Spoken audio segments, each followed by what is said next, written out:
Over here, 70 cents. All day talking. Over here, 70 cents today. We're paying today. We're paying more than anybody in town. 70 cents, 7 years today. 70 cents today. He's 70 cents. 70 cents all day jumping. All I can do is advise you. 8 cents a box, and you guarantee you if you pull today and we pull what we got to pull today, you'll have $11 in your pocket. This is not taking place in the Congo. It has nothing to do with Johannesburg or Cape Town. It is not Nyasaland or Nigeria. This is Florida. These are citizens of the United States, 1960. This is a shape-up for migrant workers. The hawkers are chanting the going peace rate at the various fields. This is the way the humans who harvest the food for the best-fed people in the world get hired.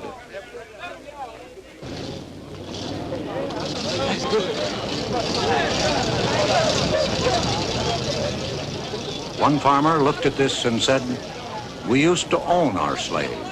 Now we just rent them." The Secretary of Labor looked at the migrant plight and said, "I think they're the great mass of what I've called the excluded Americans.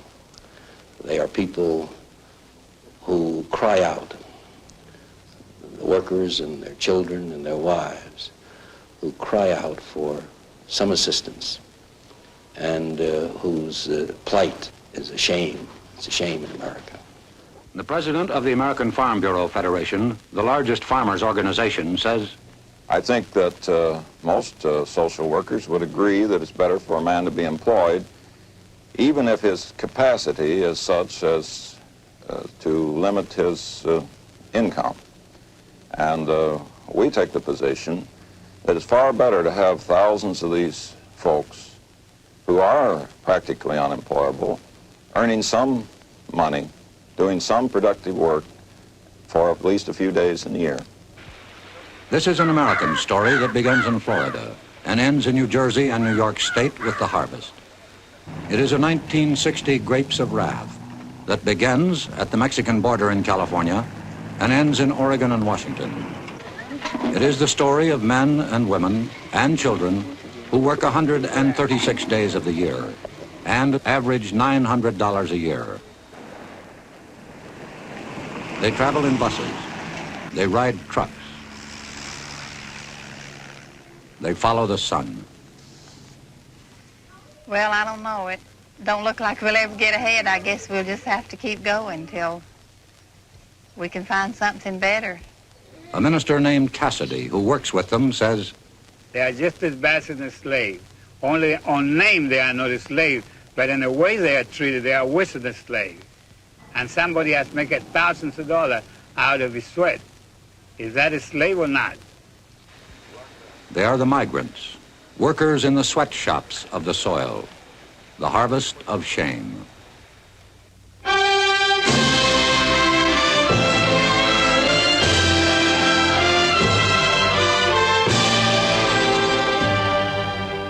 Brought to you tonight by Philip Morris Incorporated, makers of Marlboro, filter cigarette with the unfiltered taste. Now, Edward R. Murrow. This is CBS Reports, Harvest of Shame. It has to do with the men, women, and children who harvest the crops in this country of ours, the best-fed nation on earth. These are the forgotten people, the underprotected, the undereducated, the underclothed, the underfed. We present this report on Thanksgiving because were it not for the labor of the people you are going to meet, you might not starve, but your table would not be laden with the luxuries that we have all come to regard as essentials. We should like you to meet some of your fellow citizens who harvest the food for the best-fed nation on earth. David Lowe talks to Mrs. Doby, 34 years old, mother of 9 children. Mrs. Doby, what things do you pick up north? We pick strawberries and cherries. Who works with you out of this family here? Everybody except the baby. Who takes care of them in the field? Well, they just kindly stay along with us or take care of themselves. The one that can't walk usually stays in the baby buggy. What is an average dinner for the family? Well, we just, you mean what do we have in? Yes. I cook a pot of beans and fry some potatoes or some corn or something like that. How many quarts of milk do you buy for the children, Mrs. Well, we don't have milk except maybe when we draw our paycheck, we have milk about once a week. For all these children, you have the milk? baby has, she is on the bottle, and she uses about 15 cans of milk a week. But the older children have milk about once a week. Do they like to drink milk, Mrs. Dobie? Yes, they like milk. The only reason I asked that question, I was quite shocked that they had milk only once a week. Just thought they didn't like it, but they like milk, but there's so many, a gallon of milk will make them a glass around, and so we just can't afford it every day. What do you want most for your children, Mrs. Dobie? Well, I'd like for them to have a career, whatever they'd want to be when they got older. Of course, the smaller ones, don't realize yet to know what they'd like to be. But the older girl, she'd like to go to school if she could. Of course, she'll probably be like the boy, have to quit as soon as she's old enough. She really likes to go to school, but she had to miss last week because she had to keep the baby for me to work. Mrs. Dobie, wouldn't you ever care to have a house of your own? I'd like to have a house. If we plan to buy one, if we could ever get enough to pay down on one, we'd buy one. Do you think this will ever happen? Well, it don't seem like it. This is Belglade, Florida, where the Exodus has its beginning every year.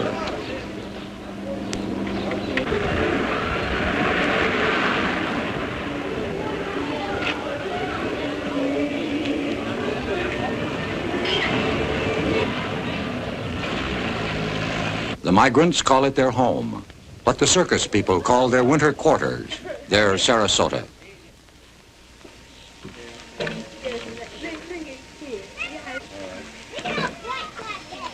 Charles Goodlett, Chief of Police of Belglade, says, the problem that we have now are the ones that come here that don't have the money to rent a room. They'll sleep around the bars, in the grass, in the packing houses, around the lake area, in the parks, any place they can find to sleep, to rest for a few hours. They come here with one thought in mind, is to survive till the end of this season and save enough money to get to the next state, going north. From towns like this throughout Florida and throughout the South, the 2 to 3 millions move out on their annual migration, which ends in late November.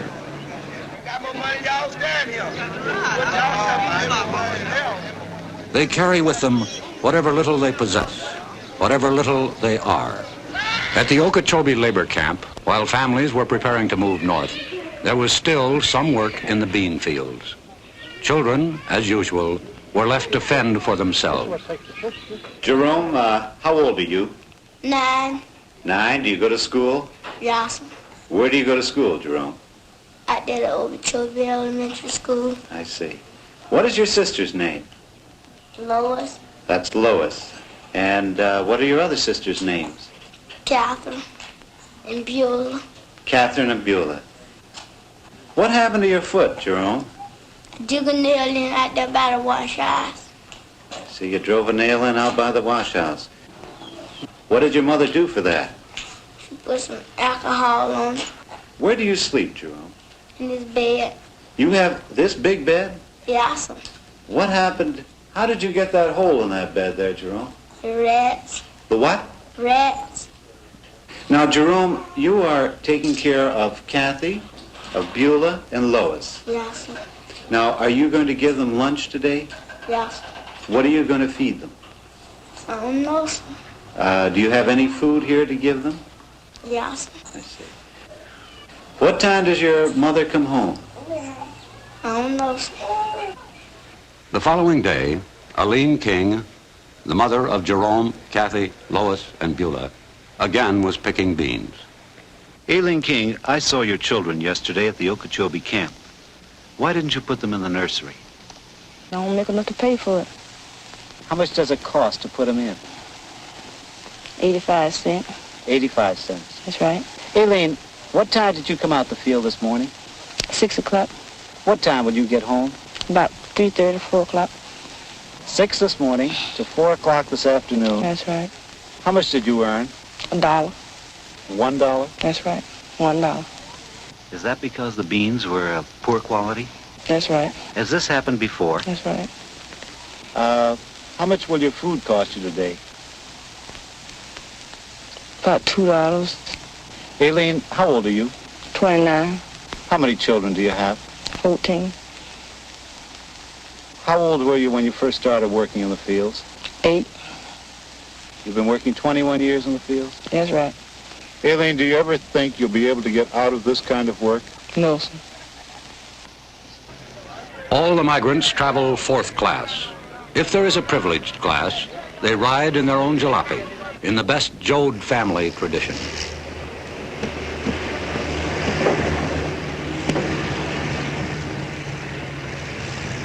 The long journey begins. Through Atlanta, Nashville, Indianapolis, en route to the fields and orchards of America. Lowe has been following the migrants for the past 9 months. Some are freewheelers who travel as a family unit. He met the Parsons family as they were about to leave Belglade tomatoes for Indiana strawberries. Mr. Parsons, do you think the farmers you work for care about your problems? No, sir. They're not in particular worried about you. They just want their stuff out and you get away as quick as possible. Would you say that you're welcomed when you're needed? Well, that is the only time that you are welcome, is when they are needing you. They're friendly and everything, but once they're done with you, well, they'd rather for you to move. Did they ever ask you to leave their places? Oh, yeah.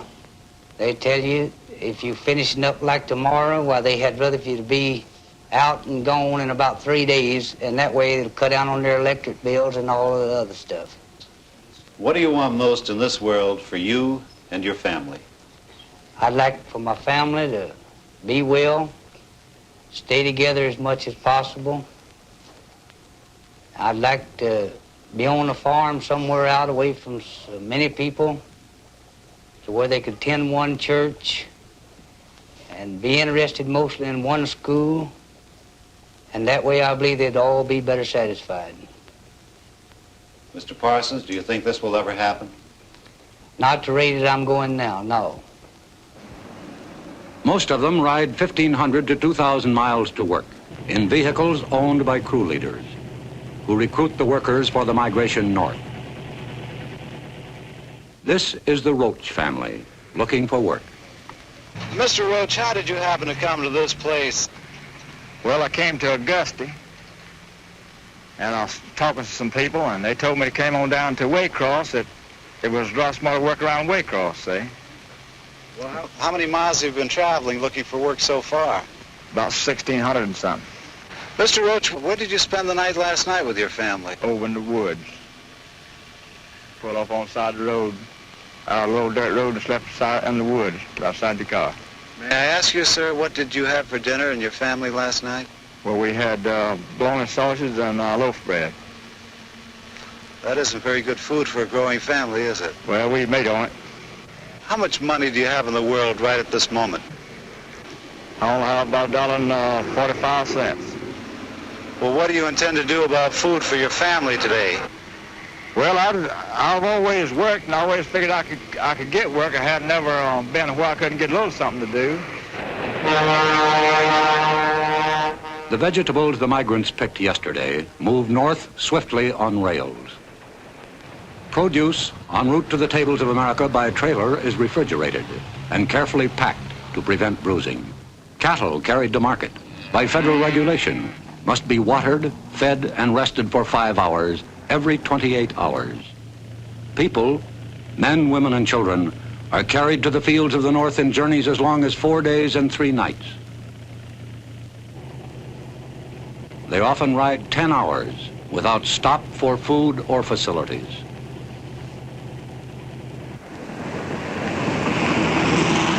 The first stop is normally at Yulee, Florida, 1 mile from the Georgia border, a checkpoint for farm labor leaving the state. Okay.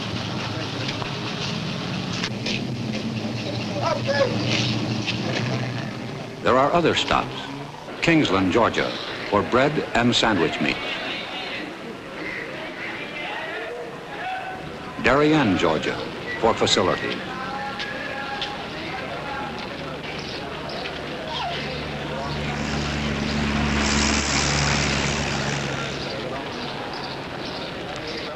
A roadside stop en route in South Carolina.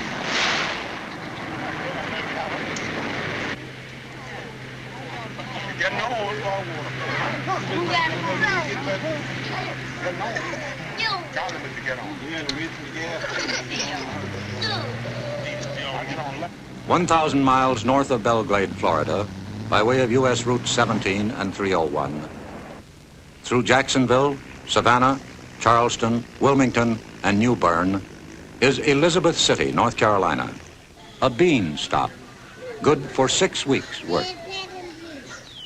This camp was home for 40 days for the families of Tom Lockett's crew, now 30 hours out of Belgrade. Miss Blakely, how many years have you been working in agriculture, in the fields? Oh, practically all of my life. I haven't did no other work much but in the field all of my life. I raised all my kids working in the field. I noticed that there's some straw over there. What is that for? Well, that was the straw they brought for the people to sleep on. Well, weren't mattresses supplied here? They used to be, but they ain't now. Mrs. Blakely, where is the water supply over here? That's it right there. For how many people? For this and that over yonder, they all use the same. And how many bathrooms are there here? Now. Where do you use the bathroom? Where are the facilities? Don't have one. We use our tin tubes. Mrs. Brown, how did the children fare on the journey up north? Well, they got kind of fretful, and got so riding, handling them. But we made it. Miss Brown, may I ask how old you are? I'm 37. Mrs. Brown, how many years have you been working in the fields? All my life. Do you remember how old you were when you started? I was about 8 years old. Would you like to get out of this work? I sure would. Do you think you'll ever be able to? I'm hoping so. Do you think you'll be able to, though? I don't know. 20 miles from Kitty Hawk, North Carolina, the workers, driven 900 miles north by crew leader Norman Hall, picked beans at the prevailing rate of 50 cents a hamper.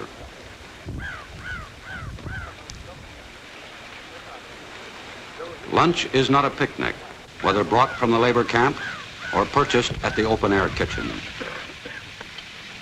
or in a bottle, heated by the rays of the sun. In a survey in 21 states conducted by the National Council of Churches, the migrants themselves listed the evils of labor camp life. Bad housing, flies, mosquitoes, dirty beds and mattresses, unsanitary toilets, and lack of hot water for bathing. One employer of hundreds of migrant laborers was asked, are they happy people? Well, I guess they got a little gypsy in their blood. They just like it. A lot of them wouldn't do anything else. A lot of them don't know any different. That's all they want to do. They love it. They love to go from place to place. They don't have a worry in the world. They're happier than we are. Today, they eat. Tomorrow, they don't worry about. They're the happiest race of people on earth.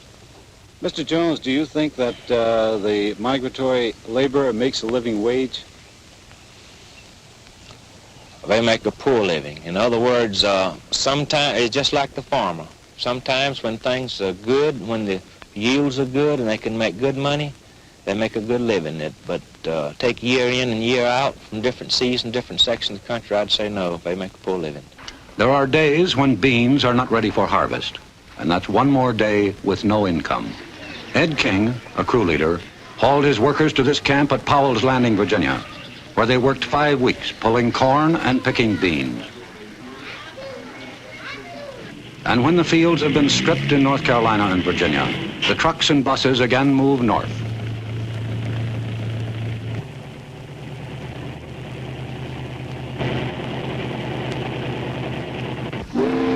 This is Little Creek Ferry, outside of Norfolk. 20,000 migrants are ferried to the fertile fields of the Virginia Cape and the eastern shores of Maryland and Delaware for beans, tomatoes, asparagus, and potatoes.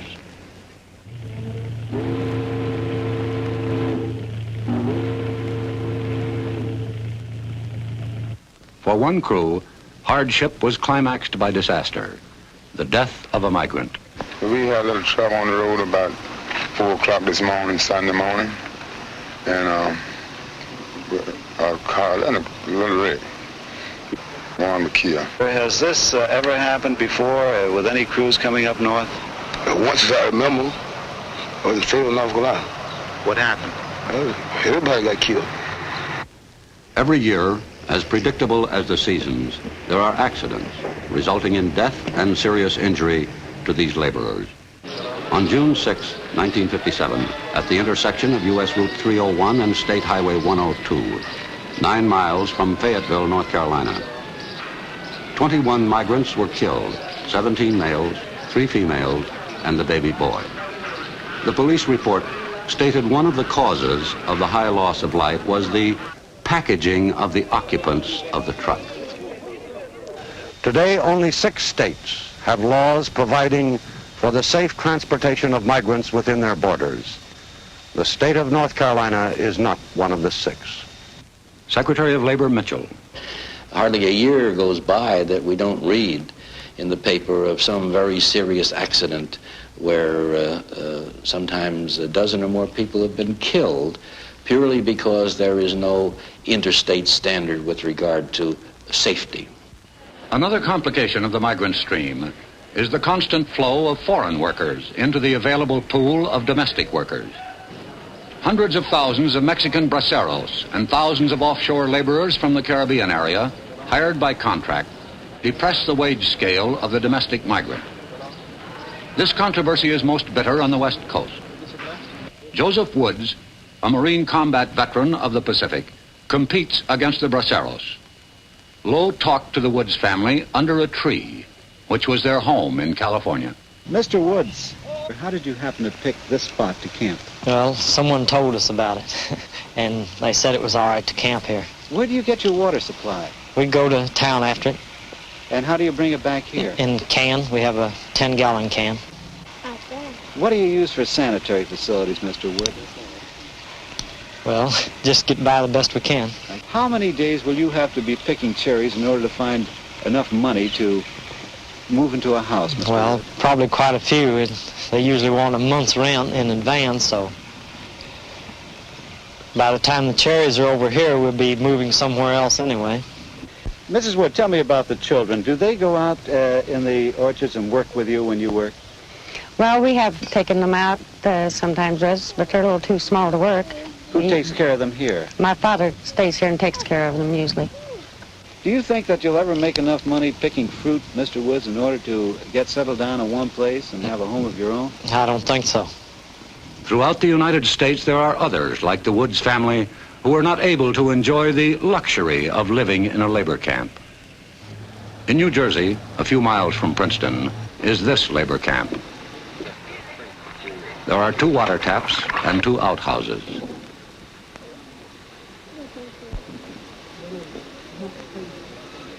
Families live in one room, usually in one bed.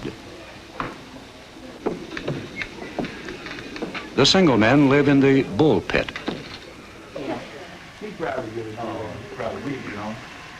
Their space, 1 bunk.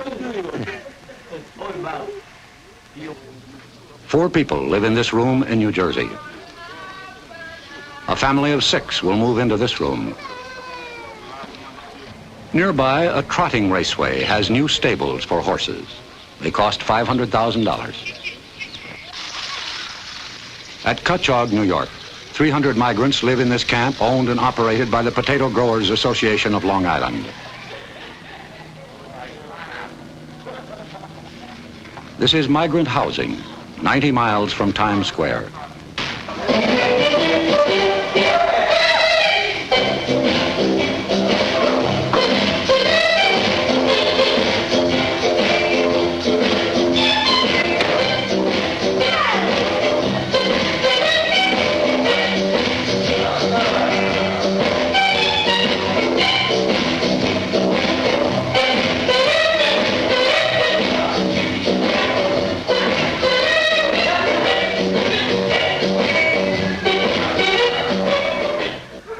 Some have tried to leave the endless migratory stream. Wherever this happens, the local slum areas expand. This is Riverhead, Long Island, New York. A minister said, "This is as primitive as man can live." This settlement of former migrants is called the Bottoms. In Shenango County, New York State, a farm labor camp.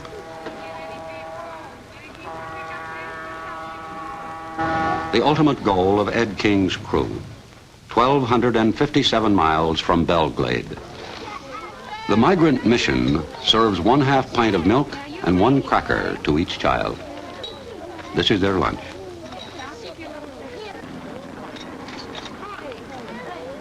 Their parents eat lunch in the field, sometimes 75 miles away. This is the living space of Eileen King and her 5 children. The room is similar to their winter quarters in Belglade, only smaller. Charles Schumann, president of the American Farm Bureau Federation, says, "We were the only group of people that furnish housing for our workers. And we furnish these extra benefits, perquisites. Some sections call it the furnish. And it's almost impossible to calculate the value of these added benefits. At the same time, we don't condone inadequate housing." Mr. Schumann, why does the American Farm Bureau Federation so violently oppose federal legislation? I think there'll be more rapid progress with state regulation than there will be with federal regulation. We think that federal legislation will follow the route that almost all federal legislation does, of additional and more stringent and more regulations with more and more red tape, and more cutting to a certain pattern all over the country. And in fact, it would probably rule out the use of migrant labor very quickly. the middleman between the farmer and the migrant is the crew leader, a remnant of the padrone system in wide use 60 years ago. Ed King, a crew leader, says, well, a crew leader, he have to, in a way, he have to be the father and mother and all when he takes this crew out, because the whole crew will mostly be dependent direct on him. Reverend Michael Cassidy, who travels with the migrants, says, well, some of the crew leaders, they are good, but the majority of them, they are bad. They are so bad that they are the worst that they can be. They're trying to skin alive these migrants. They take every dime they make. They try every scheme is possible. For instance, they pay the owner, the grower, pay them 45 cents to pick a crate of tomatoes. And then they turn around, they pay the labor 12 cents at the most.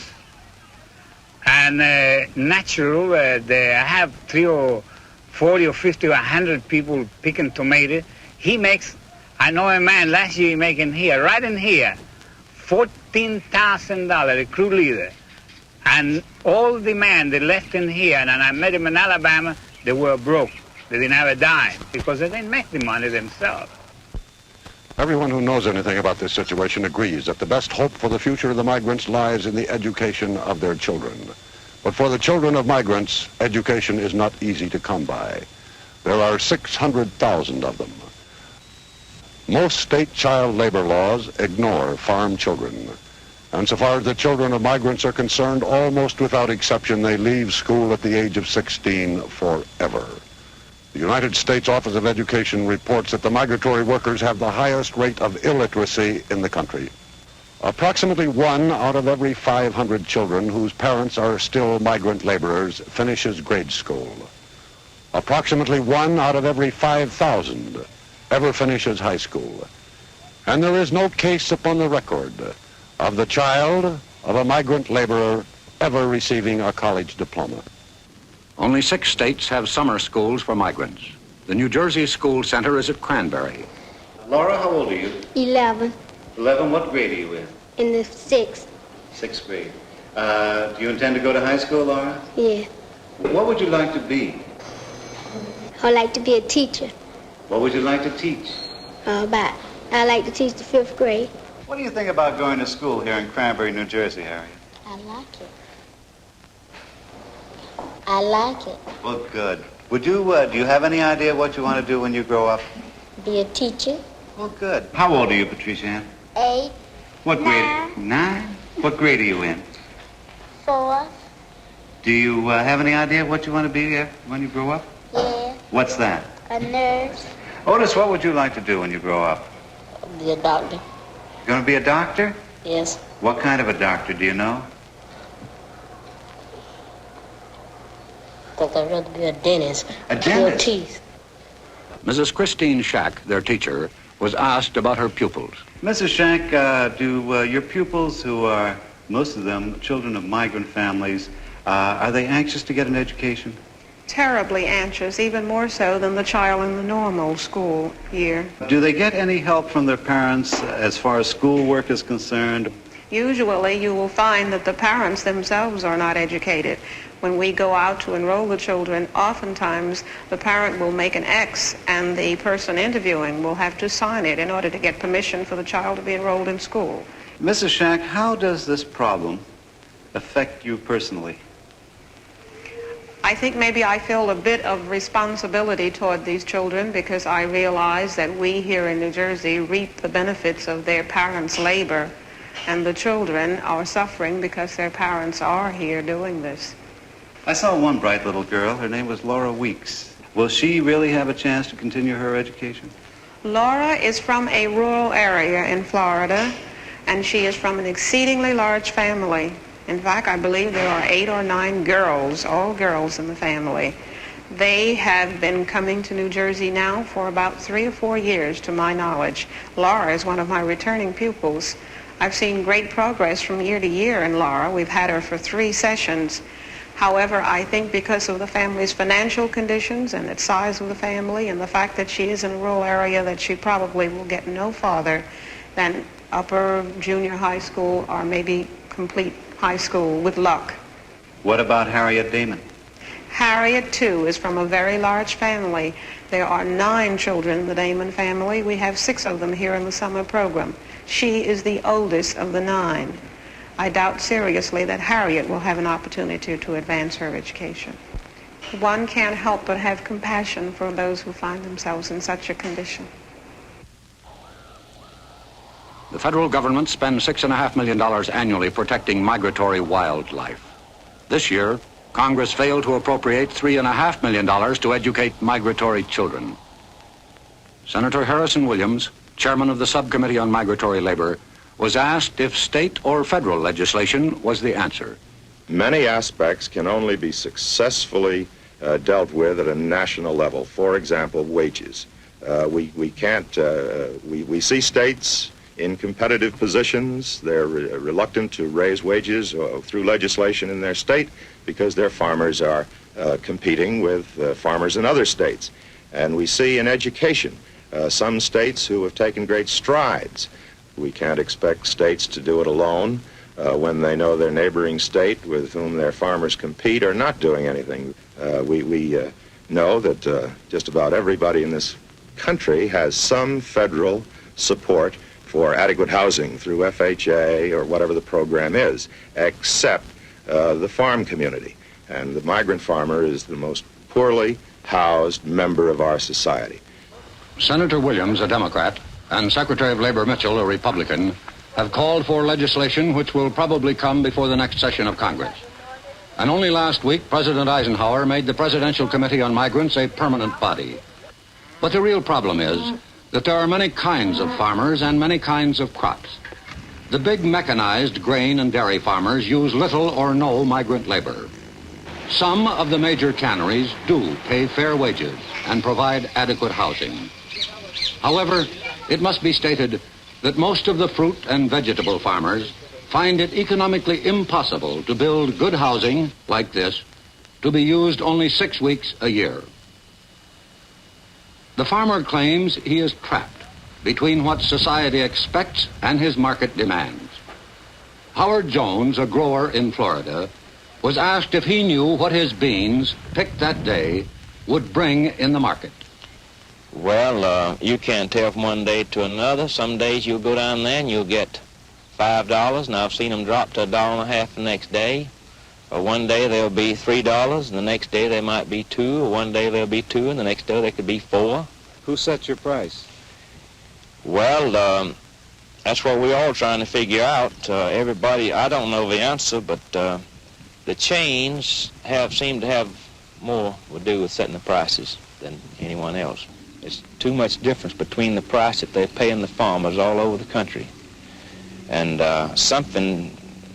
we've thought about trying to get somebody to investigate it, some of the congressmen, the senators, but you go up there to Washington, we had a group of boys go up there here a couple of years ago. They gave them a runaround. Agriculture Department, they all give them a runaround. We believe that those chains have lobbyists in Washington, and they're going to do pretty well as what they please. Mr. Mitchell, some of the growers have told us that the chain stores fix the prices, and they cannot meet those prices if they pay their labor a higher wage. What about that? Well, I wonder if that's a very valid argument. That might be said of many other industries. It might be said, for example, of the garment industry, and I've heard it alleged that retailers dictate to the manufacturer the price they will pay for a garment, and in effect say, you produce the garment at that price no matter what it takes to produce it. However, the garment worker in this country fares very well in terms of standard of living, due in large measure to the efforts of people like Mr. Potofsky and Mr. Davinsky of the ILGWU and the Amalgamated Clothing Workers and others who have taken what was a very substandard industry not so long ago, 1911, the Great Fire in New York. Today, these workers are thriving members of the community.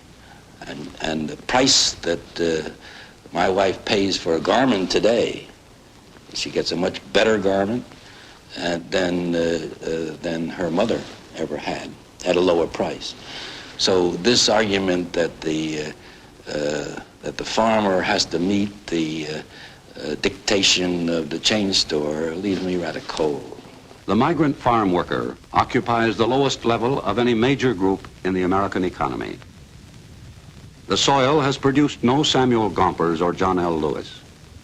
As Secretary of Labor Mitchell states, I think the AFL-CIO in the past has been too preoccupied with other affairs, and probably the farm problem was so tough that they were reluctant to tackle it.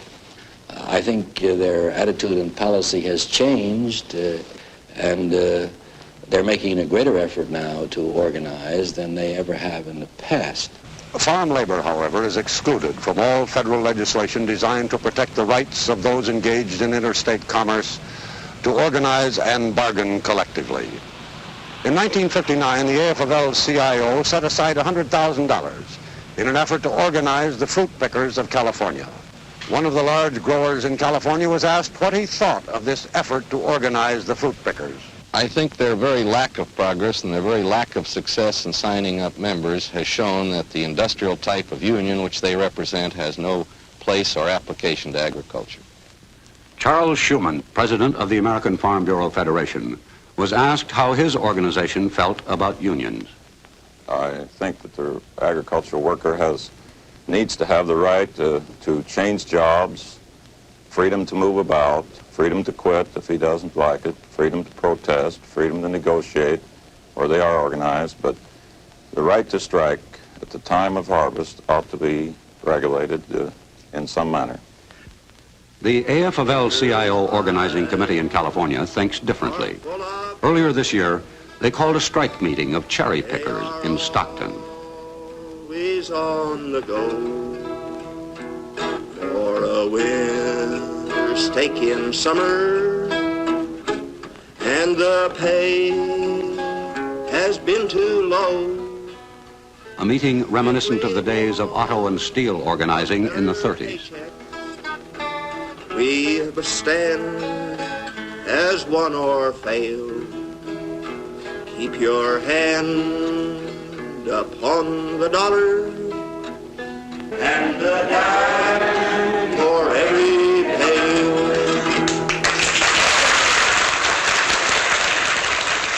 Louis Craner, an official of the organizing committee. Your negotiating committee met with cherry industry representatives for the first time in the history of agriculture. They set a minimum of 110 per 16-quart bucket for good and average picking. Now, some contractors and growers will try to beat down that minimum price. And they'll say that they can't afford to pay 110 a bucket for the big crop, that they're squeezed, that the Chrysler Imperial needs fixing, or Junior's Thunderbird is on the blink. Now it's up to you and the rest of the pickers. It's your program.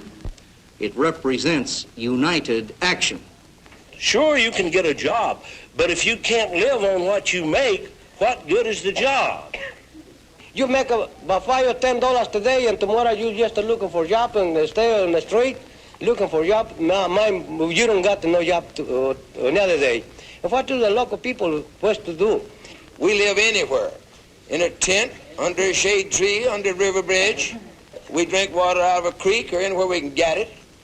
5 or 6 families drink out of one cup, a tin can, or anything else.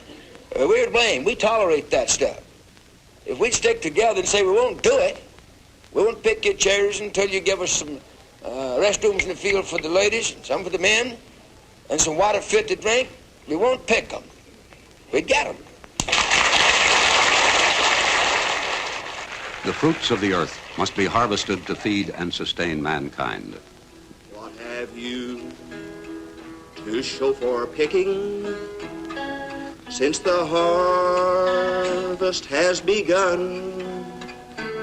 We have barely made expenses, but we've set a going scale. Keep your hand upon the dollar and a dime for every pail. The question posed by thoughtful men is, must the 2 to 3 million migrants who help feed their fellow Americans work, travel, and live under conditions that wrong the dignity of man? Howard Van Smith, awarded a Pulitzer Prize for his series of articles on migrant labor in the Miami News, says this. I knew next to nothing of the migrant situation 4 to 5 years ago. I knew there were migrant camps, but a migrant was just a person who worked in a farm to me. After seeing what I have, I am sure that I will devote the rest of my life to doing what little I can to help solve this problem. Secretary of Labor James Mitchell says, I feel sad. I feel sad because I think that it's a blot on my conscience as well as the conscience of all of us who are, whom society has treated a little more favorably than these people. They have no voice in the legislative halls. They certainly have no voice in Congress. And their employers do have a voice. Their employers are highly organized and make their wants and terms and conditions known to our legislators. I know of no greater pressure lobby, so-called, in Washington than the farm group. In all the matters in which I am interested in, I have been frustrated to a greater extent than in any other sphere of activity as Secretary of Labor in my inability to make any impact at all in terms of either regulations or law that would help the farm workers. And the pressures of the farm groups are tremendous. We guarantee to the farmer no loss in certain crops. There the farmer likes to participate in the government largesse. But Lord help the fellow like myself who dares suggest that perhaps the government should do something about the workers that work on farms. It seems to me that in our kind of a country, we no longer quarrel with the idea that a man is worthy of his hire, a fair day's work for a fair day's pay. After all, the employers of this country, as indeed the workers, are part of our way of life, and it's morally wrong, it seems to me, for any man, any employer, to exploit his workers. In this day and age, I don't think we should tolerate it. As a citizen, in or out of this office, I propose to continue to raise my voice until the country recognizes that it has an obligation to do something for them. And while men of goodwill seek to right injustice, the migrant, the lonely wanderer, the outcast, is trapped in the stream.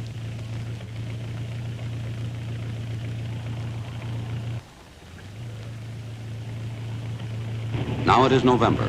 The last of the laborers, in trucks, buses, and cars, approach the southern states to start the cycle all over again.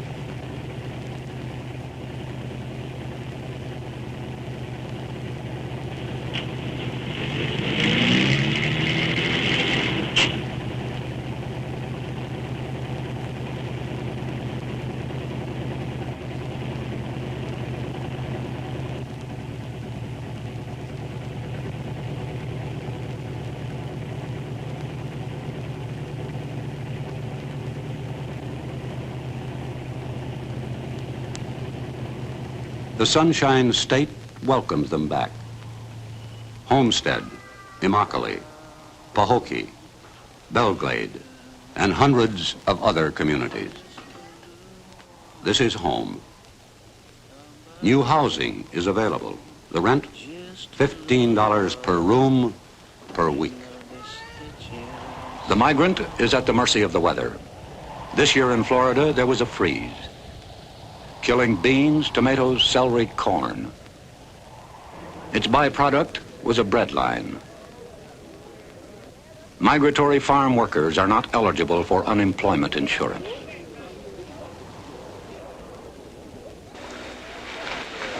This happened in the United States in 1960.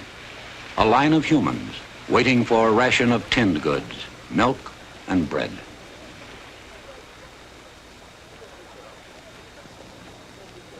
The Secretary of Labor says, for the rest of my life, in or out of office, I propose to do something for them. A hardened newspaper man says, for the rest of my life, I will do what little I can to help.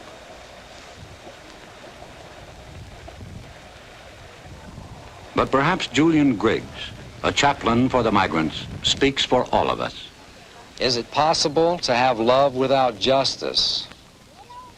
Is it possible that we think too much in terms of charity, in terms of Thanksgiving Day baskets, in terms of Christmas baskets, and not in terms enough of eliminating poverty? The migrants are back in Belglade, winter quarters, after months of travel and work. One said he brought back $1.65, another said $6. Another said we broke even. We were broke when we left, broke when we got back. We asked them what they thought they could do to help themselves, and they said nothing. What can we do? Last week, a presidential committee made up of the Secretaries of Labor, Agriculture, Interior, and Health, Welfare, and Education made certain recommendations regarding the migrants. Here are some of them. Extend child labor laws to cover agricultural workers. Eliminate residence requirements so that migrants will be eligible for health, education, and welfare programs. A federal law requiring crew leaders to register, thus protecting migrants from exploitation. Extension of workmen's compensation laws to agriculture. New housing regulations. States to pay local school boards for the education of migrant children. There will, of course, be opposition to these recommendations. Too much government interference, too expensive, socialism. Similar proposals have been made before. In fact, 150 different attempts have been made in Congress to do something about the plight of the migrants. All except one has failed. The migrants have no lobby. Only an enlightened, aroused, and perhaps angered public opinion can do anything about the migrants.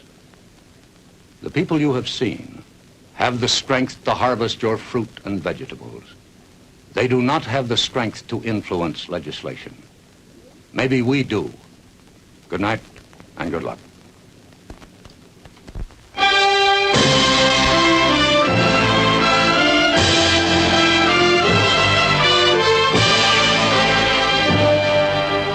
Harvest of Shame has been brought to you tonight by Philip Morris Incorporated, maker of Marlboro, filter cigarette with the unfiltered taste.